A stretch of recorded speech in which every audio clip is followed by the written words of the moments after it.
आपका India news में मैं हूं आपके साथ अर्चना गुप्ता। इन समय दिल्ली की जो राजनीति है वो काफी गरमाई हुई है। पक्ष विपक्ष दोनों ही एक दूसरे पर आरोप प्रत्यारोप लगाए पड़े हुए हैं। आपने देखा होगा कि किस तरह से दिल्ली में नई आबकारी नीति को लेकर बवाल मचा हुआ है। लगातार मनीष सिसोदिया की बर्खास्तगी की मांग कर रही है बीजेपी। इसको लेकर तो बीजेपी धरना पर भी बैठ गई और हड़ताल कर रही है और लगातार जो मनीष सिसोदिया जो कि दिल्ली के उप मुख्यमंत्री हैं, साथ ही साथ आबकारी मंत्री भी हैं, उनकी बर्खास्तगी को लेकर लगातार धरने पर बैठी हुई है और मांग कर रही है। इसी बीच मनीष सिसोदिया के घर पे रेड भी पड़ा, जो ईडी का रेड पड़ा। उसके बाद मनीष सिसोदिया ने ये कहा कि उन्हें बीजेपी खरीदने की कोशिश कर रही है। आपने देखा भी होगा कि मनीष सिसोदिया ने ये कहा कि दिल्ली में ऑपरेशन लोटस लाने की कोशिश की गई, जो कि नाकाम हो गई। मनीष सिसोदिया को बीजेपी के किसी विधायक ने फोन करके ये कहा कि आप जो है आम आदमी पार्टी छोड़कर आ जाइए बीजेपी में आ जाते हैं तो आपके जो जितने भी ईडी और सीबीआई की जो छापे और जो भी आरोप आपके ऊपर लगे हुए हैं वो सारे हट जाएंगे, ऐसा उनका कहना था।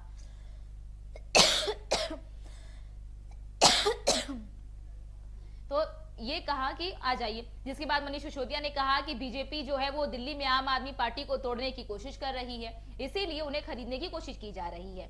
इन सभी जो राजनीतिक हलचल दिल्ली में शुरू हुई, उसको लेकर जो संकेत सामने आए वो ये आए कि लगता है कि बीजेपी में भी महाराष्ट्र जैसा हाल होने वाला है। अभी आपने देखा भी होगा कि किस तरह से बीजेपी के माफ करिएगा, आपने देखा होगा कि किस तरह से जो आम आदमी पार्टी के जो विधायक हैं उनको 20-20 करोड़ में खरीदने की कोशिश की गई, ऐसा आरोप लगाया जा रहा है आम आदमी पार्टी की तरफ से बीजेपी पर। आम आदमी पार्टी कह रही है कि उनके 40 विधायकों की खरीदने की कोशिश की गई और 20-20 करोड़ रुपए में खरीदने की कोशिश की गई। जिस तरह से 6 राज्यों में इन्होंने सत्ता पलटा और अभी हाल ही में महाराष्ट्र में भी सत्ता पलटा गया, तो वही हाल दिल्ली में भी ये करने की कोशिश कर रहे हैं। हालांकि जो आप नेता है सौरभ भारद्वाज, उनकी तरफ से कहा गया कि दिल्ली में ऑपरेशन लोटस फेल हो गया, इसी को लेकर बीजेपी तिलमिलाई ही है। तो वार पलटवार का दौर जो है वो तो शुरू है। इसी बीच आपने देखा होगा कि जो अरविंद केजरीवाल है, जो कि दिल्ली के मुख्यमंत्री हैं, और साथ ही साथ इन तमाम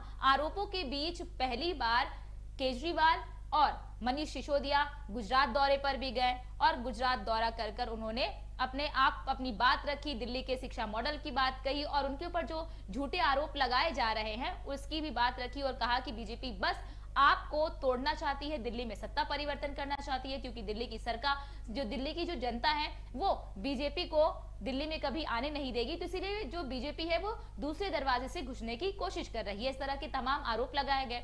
इसी बीच आपने देखा होगा कि कल यानी कि 25 अगस्त को सर्वदलीय बैठक बुलाई गई थी अरविंद केजरीवाल की तरफ से, जिसमें 25 विधायकों के गायब होने की बात सामने आई, जिसके बाद से ये अटकलें जो है वो लगातार तेज हो गई कि दिल्ली में भी सत्ता परिवर्तन हो सकता है।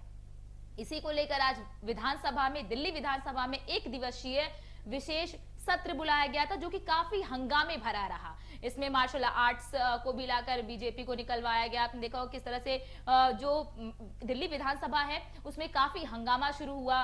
मनीष सिसोदिया की बर्खास्तगी के नारे लगने शुरू हो गए, जिसके बाद इसे स्थगित कर दिया गया था। मतलब विधानसभा का जो सत्र था उसे स्थगित कर दिया गया था और 4 बजे जो अरविंद केजरीवाल है उन्होंने सभा को संबोधित भी किया और सभा को संबोधित करते हुए अपनी बात रखी। लेकिन सबके बीच जो ये अटकलें लगाई जा रही हैं कि क्या दिल्ली में सत्ता परिवर्तन हो सकता है, क्या दिल्ली का हाल भी महाराष्ट्र के जैसे हो सकता है, इस तरह के तमाम सवालात आपके मन में भी आ रहे होंगे। तो हम आज आपको दिल्ली और महाराष्ट्र के बीच में अंतर क्या है और क्या दिल्ली की सत्ता जो है परिवर्तित हो सकती है या नहीं हो सकती है, उसका भी जवाब हम आपको दे दें। आपको बता दें कि दिल्ली में विधानसभा की 70 सीटें हैं, जबकि महाराष्ट्र में विधानसभा की 288 सीटें हैं। दिल्ली में आम आदमी के पास 62 विधायक है और जो महाराष्ट्र की बात करें तो वहां पर बीजेपी के पास 106 विधायक थे। इसीलिए महाराष्ट्र में सत्ता बनाना या सत्ता में आना दिल्ली की अपेक्षा